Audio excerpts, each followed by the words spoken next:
뭐야? 나 이거 질문할 것 같았어. 야, 내 예상을 벗어나지만 내가 예, 증설 안 해요. 이거 질문할 것 같았어요. 그리고 예, 그거 리포트에 나와 있는 내용이에요. 예, 600톤 증설한다고 나왔는데 그 증설 내용은 2023년도입니다. 2019년에서 20년도에는 업황이 너무 안 좋았어요. 그래서 증설을 소극적으로 안 했어요. 근데 증설은 2023년부터 증설할 거래요. 그러면은 여러분들 이걸 봐야 돼요. 증설을 2023년부터 하는데 이게 과연 쇼티지냐? 이게 매출 증가가 되느냐? 이 쇼티지 현상은요, 이런 현상이 있기 때문에 2023년부터 나오기 때문에 2022년도까지는 이 쇼티지가 유지가 된다라는 거죠. 얘 하나 판매를 하는데 지금 물량이 없어서 100원짜리가 500원이 됐어요. 그럼 이 100원짜리가 500원이 된 현상은 2022년도까지 갈 거기 때문에 제가 그래서 말씀드렸죠. 이 세 개 중에서 알뜰매는 어떤 거를 증설 끝날 때까지 주가가 크게 오르지 못하나요? 라는 거는 아닌 것 같아요. 왜냐면은 100원짜리가 500원이 됐는데 이게 지금 계속적으로 타이트하기 때문에 이런 쇼티지 현상이 2022년도까지 유지가 될 거기 때문에 얘네들은 그렇죠. 2022년도까지는 쇼티지 현상으로 덕을 보고 증설 전까지는 물량이 부족해요. 그래서 이런 현상이 나오잖아요. 지금 증설이 안 되니까 고객사들이 물량을 선확보하기 위해서, 그 말은 뭐예요? 재고가 없어진다는 거예요. 선확보가 되면 그냥 만들자마자 다 팔리는 거예요.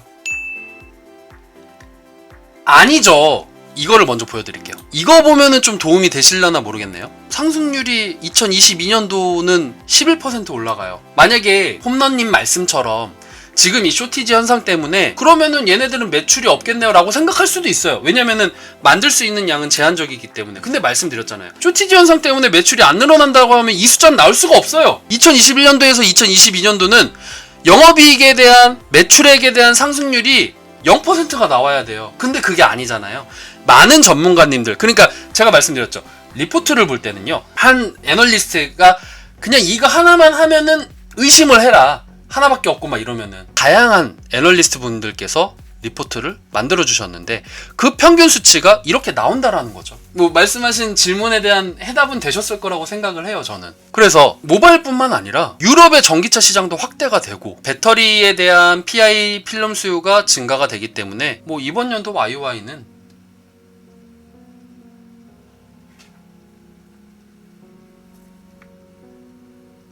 증설로 캐파 확보하는 그럴 것 같아요. 예. 저도 그런 생각은 좀 많이 들었어요. 저 말에 굉장히 적극적으로 동의를 하는 이유 중에 하나가, PI 첨단 소재 같은 경우에는 모바일뿐만 아니라 전기차에도 들어가는데 지금 아까 말씀드렸잖아요. 자동차에 대한 수출이 늘어나고 있어요. 친환경 차에 대한 니즈라던가 이런 것들이 많이 늘어나고 있기 때문에 여기에 따라서 뭐 배터리에 대한 확률은 더 많이 늘어날 거라고 생각을 하거든요. 아이폰에도 나가고 얘네가 지금 아이폰에도 납품을 하니까 그런 부분에 있어서는 얘가 더 확률이 높을 것 같다라는 생각이 들어요. 자, 2021년도 영업이익이 YY 대비해서 33.8%로 최대 실적을 기록할 것이다. 그럴 걸로 예상이 된다. 왜? 스마트폰 시장은 지금 점차적으로 회복이 되고 있고, 그리고 얘네들이 어디에 납품한다고 했어요? 아이폰. 그리고 5G라던가 5G 장비라던가 전기차 배터리, 뭐 폴더블 폰, OLED 패널에도 지금 계속적으로 확대가 되는데, 이게 단순히 확대가 된다라는 게 아니라 한 대에 PI가 들어가는 게 예전에는 하나가 들어갔다고 하면 지금은 두 개가 들어간다라는 거죠. 대당 들어갈 수 있는 PI 필름의 개수가 늘어나기 때문에 여기서도 만드는 생산량은 한정적이지만 니즈는 더 늘어나기 때문에 가격은 올라갈 수밖에 없다라는 얘기를 하고 싶은 거고요. 그리고 5G에도 지금 뭐 업계 최고 수준이라고 합니다. 그래서 OLED 소형 모바일 및 중대형 TV 디스플레이 패널에서 디스플레이 신호 역할을 하는 COF용 필름이 최종 승인이 되었고, 이게 올해부터 본격적으로 양산이 될 것이다. 그래서 독점 상태인, 그러니까 이 COF 필름 같은 경우에는 일본이 지금 독점을 하고 있는데 일본을 지금 대체할 수 있는 부분이 있기 때문에 국산의 이슈에도 붙을 수가 있다라는 생각이 들긴 합니다. 저는 그래서 이 세 개 중에 뭘 살 거냐? 전 PI라고 생각을 합니다. 그래서 예. 자, 아까 전에 말씀드렸죠. 이거 어떻게 생겼냐? 이런 식으로 생겼어요. 그냥 이런 식으로 생겼구나라는 거 참고만 하시면 될 것 같아요. 플렉시블 여기에 이렇게 필름이 들어가고 반도체에도 들어가고 연성회로 기판에도 들어가고 이렇게 들어가는구나. 이렇게 한번 이렇게 생겼구나 참고 정도만 하시면 될 것 같아요. 자동차에도 난 처음에 야 자동차에도 들어가나 했는데 자동차에도 이렇게 들어가더라고요. 모터용 피복에도 들어가요. 모터 피복에도 들어가고, 그리고 FPCB에도 들어가고, 반도체랑 그리고 배터리에도 들어가고, 자동차에도 이렇게 들어가는구나.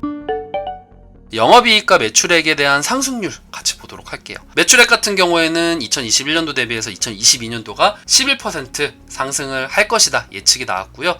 그리고 영업이익도 13% 늘어날 것이다 라고 예측이 나왔습니다. 리포트에서 시간이 지날수록 하나 같은 경우에도 전망치가 늘어났어요. 영업이익 같은 경우에 이렇게 보시면 될 것 같습니다. 아까 전에 말씀드렸던 수주가 하나 나왔었는데 2020년도 것도 있긴 하지만 2021년도 수주 내용을 봤었을 때는 요거 하나가 있는데 이런 식으로도 계약이 되는구나 라는 거 참고 정도 하시면 될 것 같아요. 방열 시트용 아시아 쪽에 이제 나가는 거구나 라고 계산을 하시면 될 것 같습니다.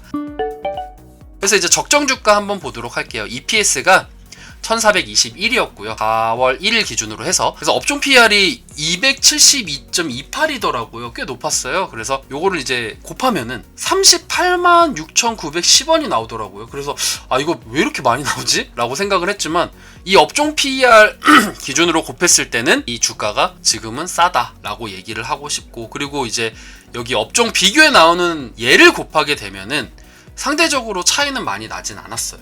근데 이제 제가 지금 기준으로 하는 게 업종 PER이기 때문에 업종 PER로 했었을 때는 상대적으로 싸다 이렇게 말씀드리고 싶습니다.